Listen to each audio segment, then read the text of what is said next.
If you're in the market for a small, lightweight, portable power station slash solar generator, then you're in the right spot. Today we're going to be talking about this power station. I'm going to give you my overall impressions with it, and we're going to run it through some tests, see if it hits capacity, and see if it what kind of loads it can run. So to begin with, it came nicely packaged, and as I pulled it out of the box, my first impressions were that it was a nice unit. It looks good. It feels solid. It's got a lot of inputs. It's got a lot of outputs.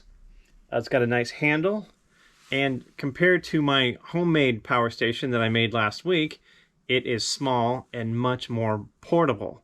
So if you're looking for something on the go, which that's what this is for, you're in the right place. So first I'm going to go over the specs of the unit real quickly, and then we're going to get into some testing and see if it hits both the capacity and the rated output. So to begin with, one thing I'm not a huge fan of is their user manual is a little on the thin side and doesn't really have a lot to it. I would not have minded to see something a little bit more fleshed out. All right, so I want to quickly go over the specs and the overall inputs and outputs on the unit. It does come with multiple ways to charge it. You can charge up to about 150 watts. It has this quick connect, which I will not be testing. It comes with an adapter to hook up MC4, which I wanted to run my solar panels on it, but it is raining today, so I don't have any solar, so I will not be able to test this. And then it comes with this standard looking DC AC brick. Both the MC4 and the AC brick plug into this, which is really cool. I did this last night. It came 50% charged, which is pretty much standard for these types of units. While we're on the back here, it also has a couple of 120 volt outlets, and then it has like the cigarette lighter guy here. Let's flip it around to the front.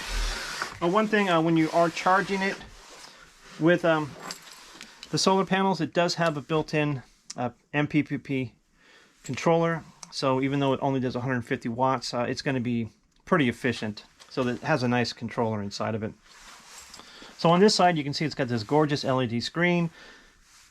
Shows how full it is. Right now I don't have anything coming in or going out, but when I was charging it, it showed how much energy was coming in. And of course it's going to show what's going out. It's got a ton of different ways to hook up USB. So any type of USB that you could possibly have, it's going to have you covered.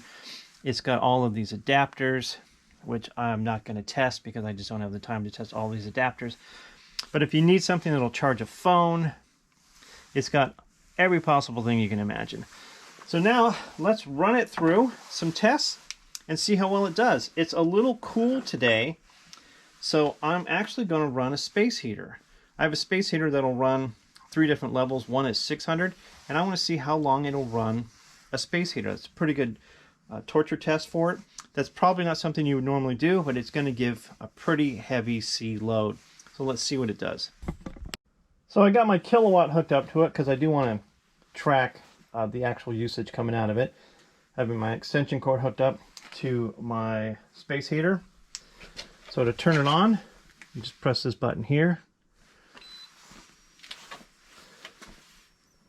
And within a second, you can see the kilowatt shows that there's output. The button comes on, you can hear the fan cycle. The indicator up here shows that there is a light on. Now let's apply a load and see how long this lasts. So here's the front screen, and you can see it has about 475 watts coming out of this. So here we are on the other side. You can see 477 is coming out of the kilowatt end. So I know a question I'm going to get is, how loud is the fan under load? Well, there you go. While under a load, it cycles the fan on and off, and it's not that loud. Also, let's see if there's any heat coming out of it. My little heat gun doesn't show anything warm, but you can see it cycles the fan on and off, and it's not whisper quiet, but it's not that loud, not that bad. And this is under pretty heavy load. You know, it's on almost a 500 watt load, So my testing is over, and I tested it a couple of times, just to be fair, because it didn't do very well in the first test, and the second test just ended, and it didn't do very well in the second test. The second test, it had about 770 watt hours, so far short of the 920 that it should have gotten. Again, I tested it twice, and both tests were right around the same amount. So it's, from a capacity standpoint, it's not really that great. But before I get too much into that, let me tell you a couple things that I do like about it. I do think it's a nice case. I like that it's compact. It has a nice LED screen. It's got a lot of ways to output. So there's some things about it I like. But in general, I don't like this machine. It is very slow to charge. It only charges at 150 watts, actually slightly less than 150 watts, so it takes forever for it to charge. It discharged twice, well short of its rated capacity. I don't see any way to expand it as far as like adding more batteries to it. So given the price of the unit and that the competitors out there, whether it's Jackery or EcoFlow or the countless other competitors out there, have similar products that are actually cheaper and better than this, I'm a little disappointed in its overall performance. If you've used one of these, I'd love to hear your input, so please leave a comment below.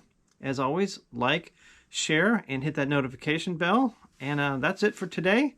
Thanks for watching.